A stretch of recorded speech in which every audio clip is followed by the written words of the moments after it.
এতিয়ালৈকে আমাৰ প্ৰিপাৰেশ্যন চলি আছে এতিয়াও আধা মানুহবোৰে এইটো সাইডত কাম কৰি আছে এতিয়া আমাৰ চাৰ্চৰ আগত আমাৰ প্ৰায় কমপ্লিট হৈছে আৰু আমি সকলোকে এইবাৰো নিমন্ত্ৰণ জনাইছো যে আপোনালোকে আহক আমি খ্ৰীষ্টমাছৰ নামত আমি সকলোকে শুভেচ্ছা জনাই আছো আৰু সকলোকে আমি হ্যাপি নিউ ইয়াৰ উইশ কৰি আছো এইটো আমাৰ ধলাইবিল ক্যাথলিক চাৰ্চ আৰু ইয়াতে প্ৰত্যেক বছৰে 24 তাৰিখ ৰাতি আমি খ্ৰীষ্টমাছ পালন কৰা আৰু ৰাতিপুৱা দিনতো 25 তাৰিখে 9টা বজাৰ পৰা আমাৰ প্ৰগ্ৰামটো আৰম্ভ হয় এতিয়া আমাৰ নতুন বছৰো আহি আছে আৰু এতিয়া আমি এই খ্ৰীষ্টমাছত বিশেষ কৰি আমি প্ৰাৰ্থনা কৰো যে এই যীশু খ্ৰীষ্টই যে আমি জন্মদিন আমি পালন কৰি আছো তেওঁ যীশু খ্ৰীষ্টই যে এই দেশলৈ এই আমাৰ অসমলৈ আমাৰ ভাৰতবৰ্ষলৈ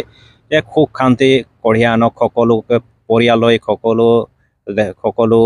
পৰিয়াললৈ সকলো মানুহৰ কাৰণে এই সুখ শান্তি কঢ়িয়াই আনক এইটোৱে আমাৰ খুব